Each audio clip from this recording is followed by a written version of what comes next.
Bonjour tout le monde et bienvenue au podcast Marie Guérin. Aujourd'hui, je vous présente comme premier la deuxième partie de ma rencontre avec Naomi. On a eu énormément de succès avec cet épisode-là.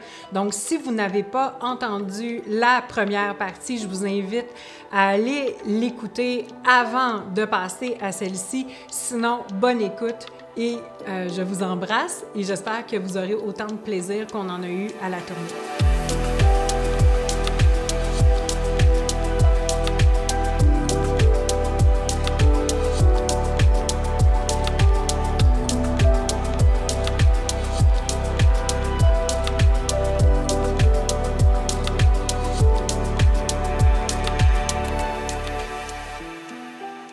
Ouais, il y a tellement d'amour qui circule. Tu sais, moi, c'est ça qui me frappe en ce moment, c'est de voir la force d'amour dans les femmes qui sont magnétisées à venir travailler avec nous. C'est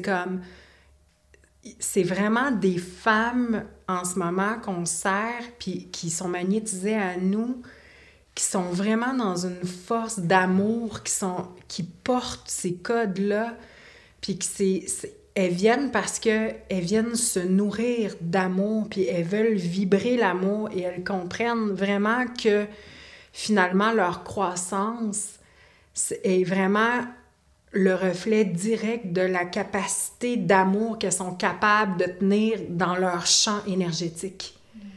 Et on est vraiment en train de créer, puis c'est ce qui se passe, des vortex de femmes d'une puissance incroyable qui viennent se rassembler pour tenir ces fréquences-là ensemble parce qu'elles savent qu'ensemble, si on tient ces fréquences d'amour-là, on impacte le monde entier.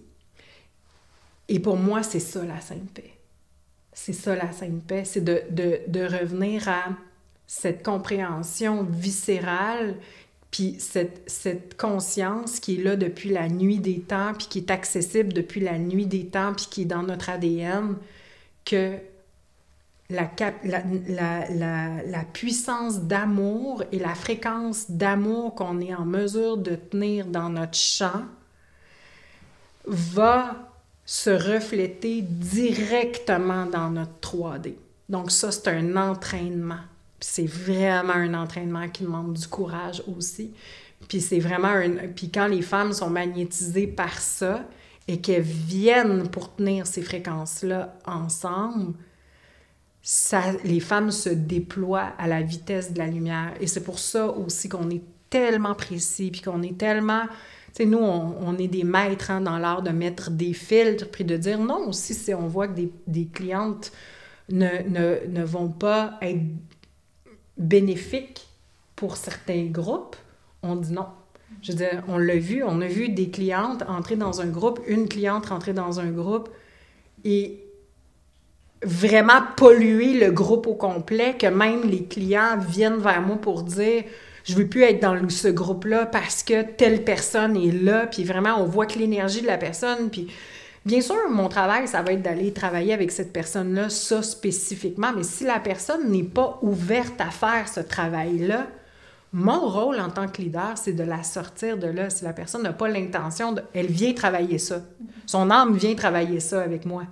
C'est ça qu'elle est appelée à venir travailler avec moi, mais si elle résiste à ce travail-là, puis elle veut juste s'accrocher à des stratégies, mais elle veut pas nettoyer son champ, puis elle veut pas... puis qu'elle n'est pas responsable de la trace qu'elle laisse à son passage, puis elle vient polluer le groupe, puis qu'elle ne se rend pas compte que finalement, tout le monde essaie de maintenir des fréquences extrêmement élevées pour le bien de tous, mais qu'elle arrive, puis qu'elle vide ses affaires, puis après ça, elle s'en va, complètement irresponsable. Si elle n'est pas prête à regarder ça, je la veux pas comme cliente. Donc, nous, c'est ça le travail qu'on fait, et c'est ça notre engagement envers nos clients, c'est... Est-ce que tu es responsable de la trace que tu laisses à ton passage? Est-ce que tu en as conscience de la trace que tu laisses à ton passage?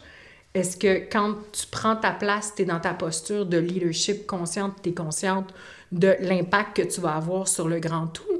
Puis c'est pas parce que tu es dans un coaching d'affaires que tu peux venir tout te déverser, puis déverser tout ça de façon irresponsable, puis après ça, t'en aller faire tes petites affaires, puis laisser tout le monde nettoyer après ton passage. Si toi, t'es pas prête à faire ça, tu n'es pas bienvenu chez nous. Tu n'es pas bienvenu chez nous. Donc, c'est pour ça qu'on pose beaucoup de questions. Puis, en fait, qu'est-ce qu'on se rend compte? C'est que quand on protège vraiment les groupes, puis que vraiment on fait ce travail-là de façon extrêmement vigilante, on choisit qui on laisse entrer dans les groupes, mais c'est là que l'ensemble du groupe se met à riser à la vitesse de la lumière. Mais oui, complètement. Exactement. Puis je pense que, tu sais, c'est un défi quand on rentre dans l'entreprise, tu sais, en tant que membre de l'équipe. Je pense que c'est un défi de juste comprendre le fonctionnement de l'entreprise puis de l'équipe. Parce que moi, ça m'intéresse même pas d'engager des gens qui veulent juste être dans leur petite expertise puis qui, tu sais, qui... Moi, je veux des gens qui viennent pour se développer. Je veux des gens qui viennent pour booster. Je veux dire, on a un institut en leadership transformationnel. Je veux des gens qui marchent le chemin du leadership transformationnel. Je veux que les personnes de mon équipe soient le symbole vivant, que chaque membre de l'entreprise est le symbole vivant du leadership transformationnel. Si c'est pas le cas, puis si ces personnes-là ne s'entraînent pas à tenir cette fréquence-là, bien, ça sert absolument à rien de vouloir travailler dans mon entreprise. Tu vas exploser, tu vas brûler, tu vas être malheureux, tu vas pas trouver ta place. Ça marche pas. Ça fait juste pas marcher. Mais quand tu choisis les personnes qui vont rentrer dans l'entreprise, pour moi, c'est important que ce soit des personnes qui ont vraiment à cœur de vouloir se développer humainement, mais aussi se développer professionnellement. Puis, en fait, pour moi, c'est non négociable. Tout le monde est tout le temps en train de se développer, d'apprendre des nouvelles choses. Il n'y a personne qui prend juste un petit bout de l'engrenage, là. Tu sais, tout le monde doit avoir une certaine vue d'ensemble parce que de toute façon, tout le monde est appelé à un moment donné à être en contact avec les clients, tout le monde est appelé à faire du coaching, tout le monde est appelé à côtoyer la clientèle, à se faire poser des questions. Donc, tout le monde doit être complètement allumé sur qu'est-ce que ça veut dire d'avoir une entreprise en ligne parce qu'on travaille avec les leaders les plus puissants de la francophonie. Fait que c'est sûr et certain que si ces personnes-là, ben, vous posent des questions en tant que membre de l'équipe, ben, vous devez être en mesure de répondre à partir d'un espace de leadership transformationnel, en n'étant pas dans le sauveur, en laissant la responsabilité au client de ses choix, en gardant votre cadre, en étant droit en vous-même, en ayant le discernement de voir quand est-ce que vous êtes en train de donner juste pour être aimé, puis vous êtes dans la performance ou que vous n'êtes pas à la bonne place à l'intérieur de vous quand vous êtes en train de faire ça. Est-ce que vous êtes dans le sauveur à côté pendant que vous êtes en train de faire vos interventions? Si c'est le cas, vous nuisez complètement au processus de la personne. Donc, quand j'engage les personnes de mon équipe, bien pour moi, c'est nécessaire que toutes les personnes soient vraiment allumés à devenir des leaders de très, très haut niveau parce qu'ils auront à travailler avec des leaders de très, très haut niveau qui sont en développement et tous les membres de l'équipe doivent tenir une certaine fréquence qui est non négociable à la transformation humaine, puis aussi qui est finalement notre marque de commerce. Est-ce que tu saisis ce que je veux dire? Notre marque, c'est le leadership transformationnel. Si tu le portes pas, tu ne peux pas. Tu sais, je veux dire, si moi, je m'en vais travailler chez Chanel demain, puis que j'arrive avec habillée tout en motif, avec des cheveux crêpés, puis une grosse mèche rose, puis que si j'arrive chez Chanel, puis que mon esthétique ou que ma façon d'être ou que mon service client n'est pas en alignement avec les produits de Chanel, ben je fais juste être une grosse incohérence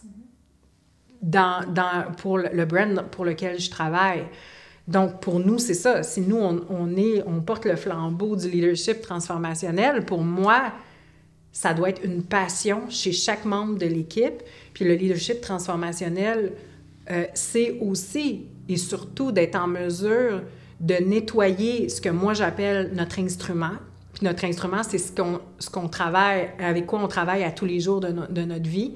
Parce que si notre instrument est plein de blessures, de défensives, de systèmes toxiques, de patterns, puis que tout ça est entassé, puis que je refoule, puis que je prends pas soin de ce qui se passe dans mon instrument, puis que mon instrument, c'est comme un dépotoir, puis que tout ça est accumulé depuis des années, puis que je suis juste en réaction, puis que je me vois pas aller, puis que j'ai pas de clarté. Si moi, je travaille avec un instrument complètement engorgé, il n'y a pas d'espace pour tenir un chant d'amour. Il n'y a pas d'espace pour tenir un chant de transformation profonde. Il n'y a pas d'espace pour être en mesure de véritablement accueillir puis entendre ce qui se passe devant moi, puis de vraiment saisir « Ah, OK, il y a ça, tu me dis ça, mais OK, il y a ça, puis il y a ça, puis il y a ça. » Puis aussi, tu sais, ce qu'on sait tous, c'est que plus je suis en mesure de nettoyer mon instrument, plus je peux descendre dans mon instrument.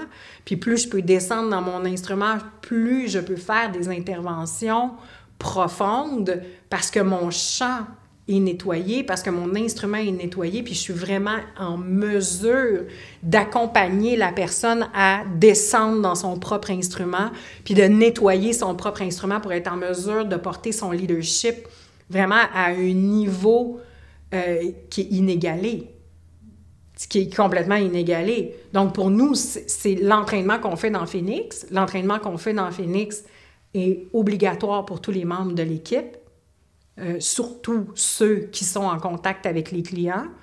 Pourquoi? Parce qu'on se rend compte que sinon, bien, la personne est dans ses patterns en pensant bien faire, est dans le sauveur, est dans la familiarité. Elle veut donner, puis elle ne respecte pas ses limites, puis en même temps, elle crée le contraire de ce qu'elle veut. Donc, le client ne devient pas autonome, ne devient pas souverain, parce qu'il se fait sauver, ça laisse le client dans son pattern. Donc, toutes les personnes qui sont en relation avec les clients, pour nous, c'est obligatoire qu'ils fassent Phoenix. C'est notre marque de commerce, c'est notre emblème. C'est l'emblème de ce qu'on fait partout. C'est le cœur de ce qu'on fait partout. Donc, ouais. Ben, c'est une bonne question, tu sais. Puis je vois que... Ah, j'adore ta question parce que dans le fond, tu sais, ce que je vois, puis souvent, tu sais, les clients avec qui je travaille sont rendus à l'étape qu'ils veulent une équipe, que leur équipe n'est pas performante, que leur équipe...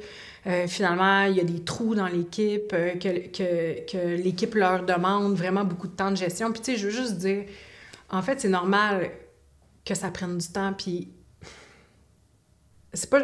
Parce qu'il y a vraiment une croyance sur le marché que si j'ai des systèmes d'onboarding vraiment parfaits, ben j'aurais pas vraiment à entraîner mon équipe ou des trucs comme ça ou que ça... Mais pour nous, là, tu sais, nous, quand on rencontre une nouvelle personne, puis c'est vrai que probablement notre système d'onboarding est vraiment à revoir, puis tu sais, on travaille là-dessus en ce moment, puis je suis vraiment d'accord que c'est super important d'avoir un système d'onboarding extrêmement précis, puis vraiment qui prend soin de la personne quand elle rentre dans l'univers pour pas que tout le monde court partout comme des poules pas de tête. On le sait qu'est-ce que ça fait, puis on l'a vécu, puis on le sait à quel point c'est important d'avoir des structures d'onboarding. OK? Oui, puis ça, je suis tout à fait d'accord. Mais moi, ce que j'observe, c'est que, tu sais, quand mes clientes me demandent « Ouais, mais comment tu fais? » Parce que, tu sais, vous êtes vraiment dévoué à l'entreprise. Puis, tu sais, hier, j'ai reçu un feedback, par exemple, qui me disait « Tu sais, c'est fou comment, quand les clientes arrivent vers moi, comment elles sont en confiance parce qu'elles te font confiance, Marie. » Fait que c'est un membre de l'équipe qui nous disait ça, qui dit « C'est fou comment ça m'aide dans mon travail parce que à quel point... tout le travail que tu fais, puis tout le travail que l'équipe fait, puis comment les gens se sentent en sécurité. Ils arrivent vers moi après, puis on peut vraiment travailler extrêmement précisément, très, très vite, parce que toute cette confiance-là est acquise. Et ça fait vraiment partie, tu sais, d'un leg, finalement. Tu sais, ça fait partie d'une expertise, ça fait partie ça fait partie d'une expérience client qui fait en sorte que la personne, elle est tellement comme accueilli d'une façon magistrale, est tellement servi avec précision. Quand on fait des erreurs, tu sais, on est vraiment capable de faire comme « Hey, merci, voici les erreurs qu'on a fait », on récupère avec la personne. Tu sais, on n'est jamais dans « Ouais, mais c'est pas de notre faute ». Tu sais, on est vraiment, nous, comme très axés, OK, on veut devenir les meilleurs au monde. Fait que, qu'est-ce qui est pour nous le meilleur service au monde? Puis le meilleur service client au monde, puis je pense que c'est notre plus grande fierté aussi, notre service client, puis c'est ce qui fait en sorte aussi qu'on a les résultats qu'on a en ce moment, c'est que les clients reviennent parce qu'ils sont habitués de se faire servir d'une façon magistrale. Mais comment on fait pour créer une équipe qui crée justement cette onde de confiance-là? Puis, tu sais, une équipe, parce que c'est ça, c'est que chaque membre de l'équipe est vraiment exceptionnel, est vraiment magistral dans ses forces. Fait que je vais vraiment chercher des personnes qui, à la base, m'impressionnent personnellement par leur savoir-être, par leur savoir-faire, par leurs véritables compétences, par des valeurs de base naturelles, là, de dévotion. Tu sais, j'ai vraiment ça, moi, dans mon champ. J'aime me dévouer. Tu sais, j'aime vraiment faire les 1000 pas de plus pour une personne. Puis aussi, la clarté, tu sais, des valeurs, puis des valeurs aussi de développement personnel infini. Fait que les personnes qui rentrent dans mon univers puis que je prends dans l'équipe portent ces valeurs-là en partant.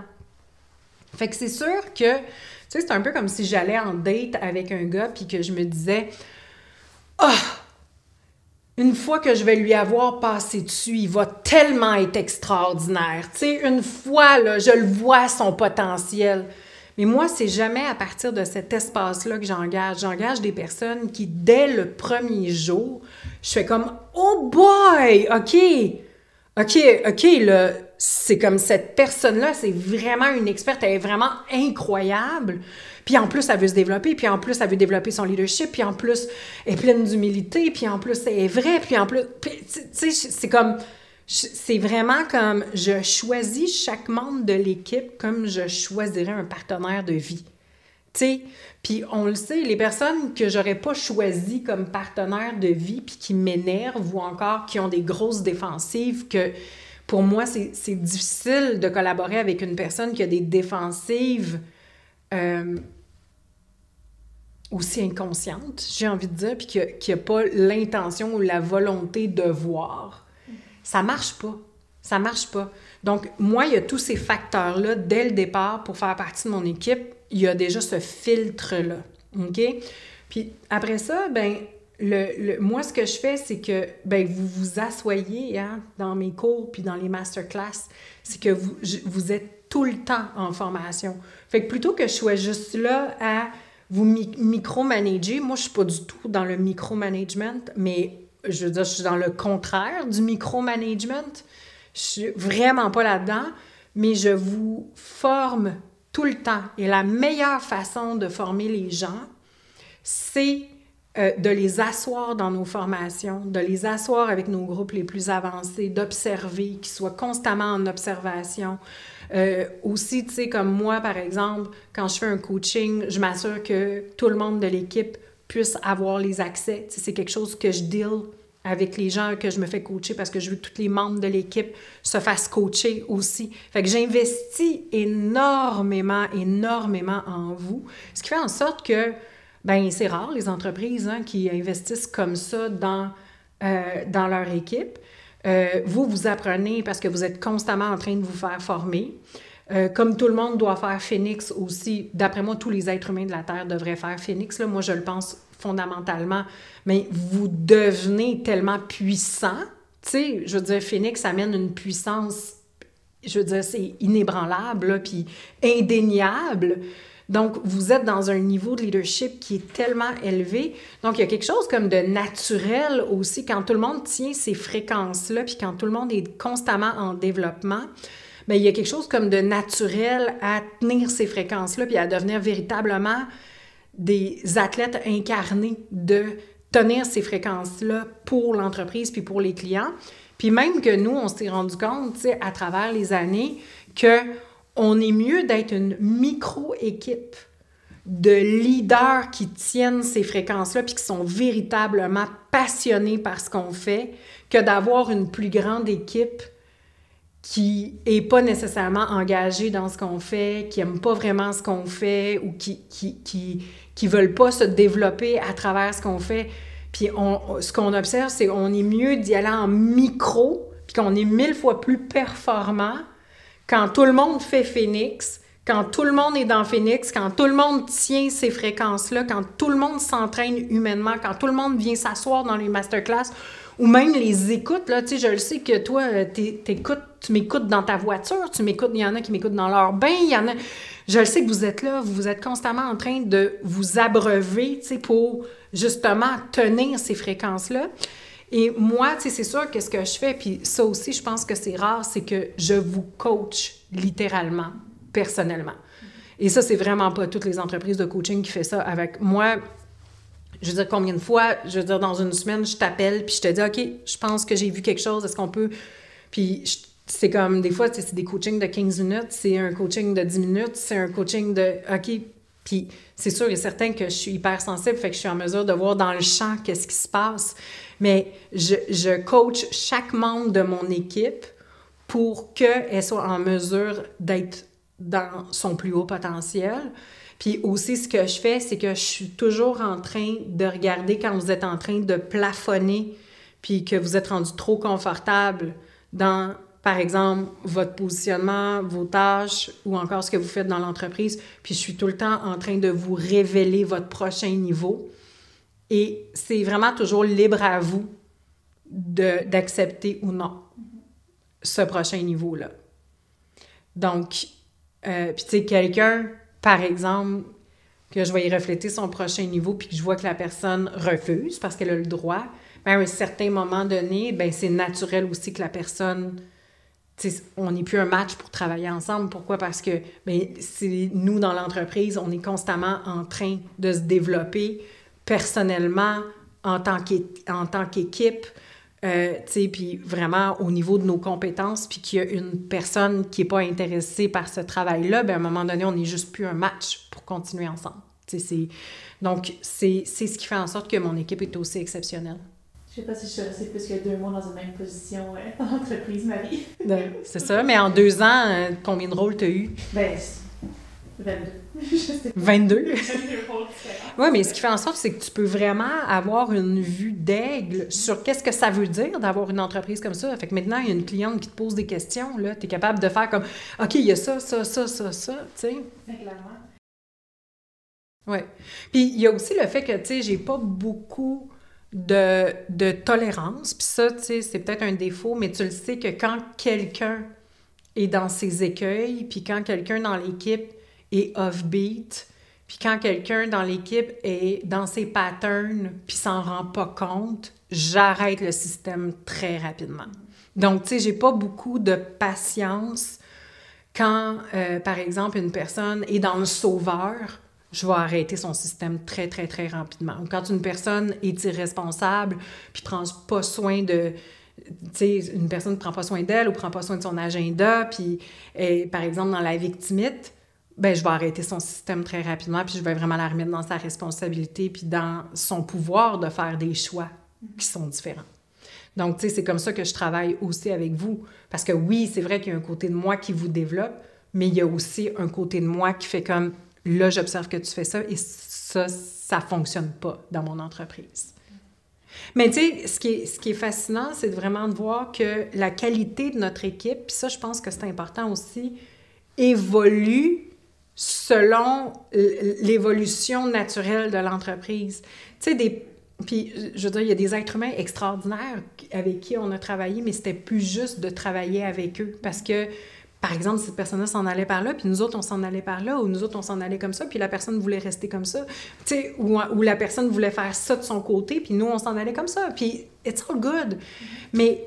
tu sais, je veux dire, dans les dernières années, là, dans les 6 dernières années, il est passé des gens dans l'entreprise, puis je pense qu'il il peut y avoir comme une espèce de tabou dans le milieu entrepreneurial que mon équipe va me suivre coûte que coûte. Puis, tu sais, il y a beaucoup de dépendance affective aussi qui peut se créer comme ça à l'intérieur d'une équipe. Puis moi, ce que j'ai appris à travers les cycles, puis à travers les années, puis à travers l'expansion de l'entreprise, c'est que mais des fois, c'est correct de se dire au revoir. Puis des fois, c'est correct qu'une personne veuille aller évoluer d'une certaine façon. Puis des fois, c'est it's all good pour tous les partis.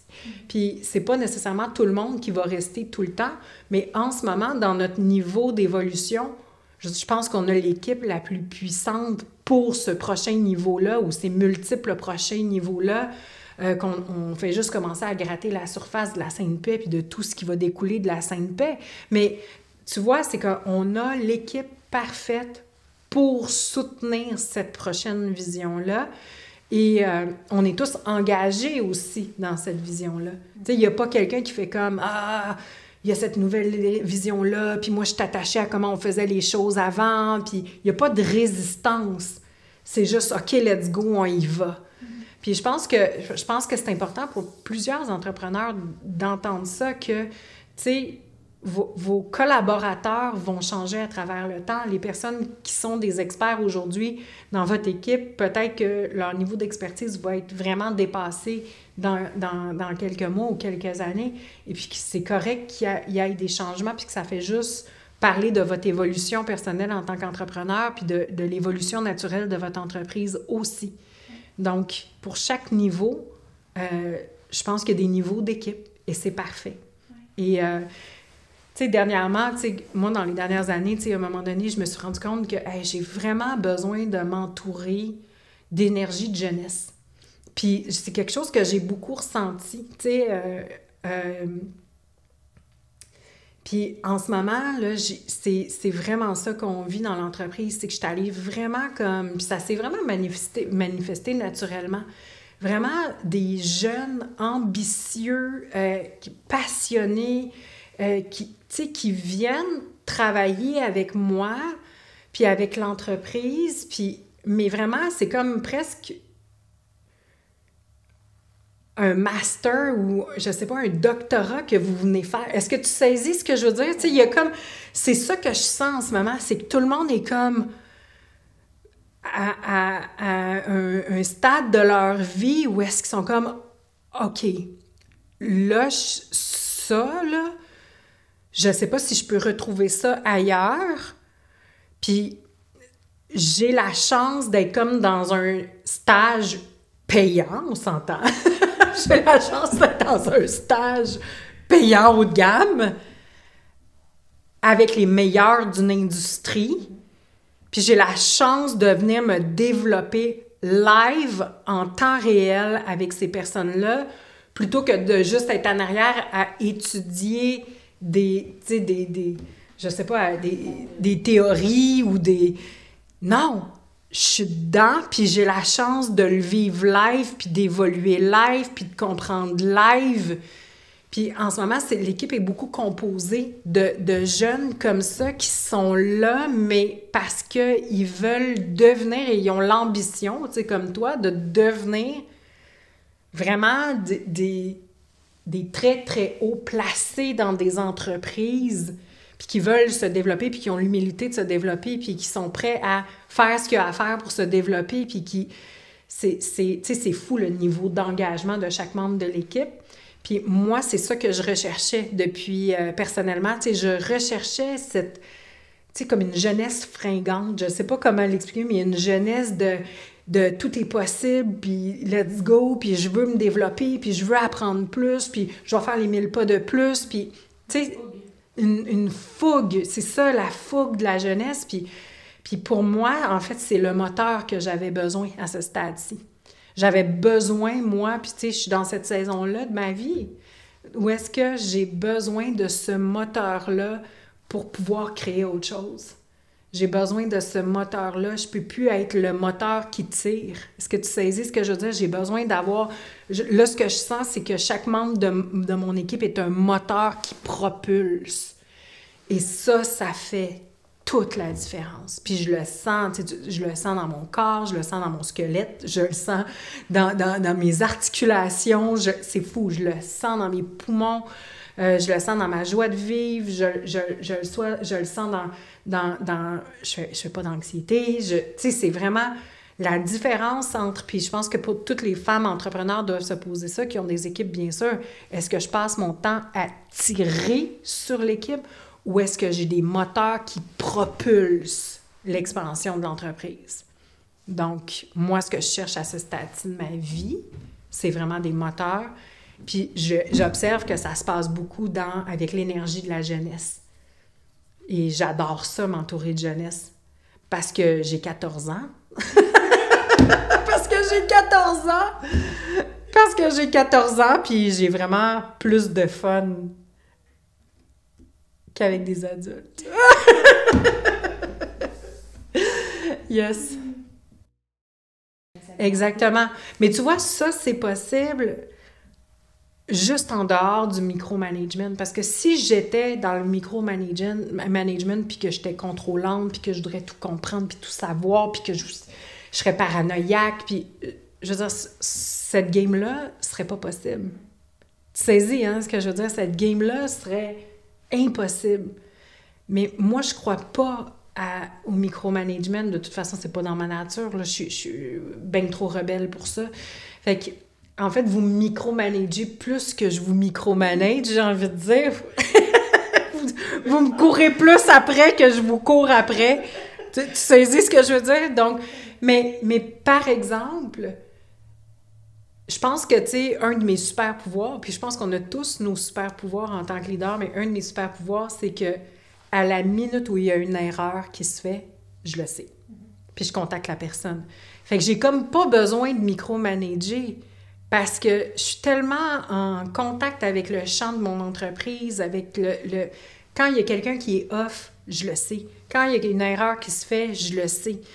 Puis ce qui est vraiment stressant, c'est quand il y a plein de personnes qui sont pas dans leur leadership, qui essayent de faire leur mieux. Puis tu sais, souvent, tu vas m'entendre dire, puis tu m'as entendu dire, l'enfer est pavé de bonnes intentions. Tu sais, des gens qui font plein d'erreurs, mais qui sont pas dans leur leadership, puis qui lead à partir de leur insécurité ou de la performance, ça fait des catastrophes dans une entreprise. Tu vois ce que je veux dire? Quand une personne n'est pas dans son leadership, ça fait la personne va faire plein d'erreurs en voulant bien faire. Mais ça, moi, je le sens tout de suite. Fait que j'ai pas besoin de micromanager pour savoir qu'il y a des erreurs qui se font. C'est que je le sens dans le champ de l'entreprise. Puis, tu sais, je pourrais pas être détendue comme je le suis en ce moment. Puis ça fait vraiment longtemps que j'ai pas été détendue comme ça, je dois le dire. Comme depuis les dernières semaines, je suis très, très détendue. Si j'ai pas une équipe rodée, responsable, de personnes qui travaillent à être dans leur leadership, de personnes qui acceptent de faire les 1000 pas de plus, de personnes qui, vraiment, quand elles s'engagent à faire des choses, le font, puis elles tiennent vraiment leur département, tu sais, elles tiennent leur département. Là, si je suis capable d'être dans cet état-là, puis que j'ai autant d'air dans mes poumons, puis que je suis dans ma créativité, puis qu'il y a des millions de projets qui sont en train de naître, puis que je peux porter ces projets-là tout en étant énormément dans le self-care, ben c'est parce que vous êtes tellement exceptionnel. C'est la qualité de votre travail qui fait en sorte que je ne suis pas constamment anxieuse. Parce qu'il n'y a rien de pire que de penser à des membres de notre équipe en s'endormant le soir parce qu'on est inquiet de leur travail, puis qu'on est inquiet le matin en se réveillant, puis que tu penses à ce membre-là de ton équipe, est-ce qu'elle va bien faire ses tâches, puis là, va-tu arriver? C'est comme, quand on vit ça, ça veut dire que cette personne-là doit sortir. Au départ, c'est sûr, on essaie de la former, puis de voir comment est-ce qu'on peut travailler. Mais si ça continue, moi, des fois, j'ai toléré ça beaucoup trop longtemps. Des personnes que je pensais à elles en me couchant le soir en ayant peur que la personne fasse plein d'erreurs ou qu'elle soit pas dans son leadership ou qu'elle essaie de m'en passer des petites vites par en arrière. Tu vois le portrait, puis que je vivais la même chose, puis j'étais tout le temps insécure, puis je savais pas si je pouvais tout à fait y faire confiance. Puis ça, pour moi, c'est du poison. Mais en ce moment, il n'y a plus de ça. Il n'y a pas de ça. Ce qui fait en sorte qu'on peut tous être déposés, puis on peut tous se faire confiance les uns aux autres, puis on sait qu'on est capable de se parler entre nous, de régler nos affaires entre nous. Puis moi, j'ai pas à micromanager personne, parce que tout le monde est leader de son département. Donc, j'espère que vous avez aimé cette expérience-là. J'ai hâte de voir comment on va éditer ça. Je n'ai aucune idée. C'est vraiment quelque chose qu'on a essayé de faire, puis qu'on a décidé... Ben, en fait, on a décidé de faire ça vraiment quand Naomi est arrivée chez nous. On s'est dit, OK, on le fait comme ça. Puis, je suis vraiment contente. En fait, je suis contente. Je me sens pleine d'énergie. Je suis vraiment plus dans ma zone. Puis c'est ça que je me rends compte. Je suis beaucoup plus dans ma zone pour moi quand je suis...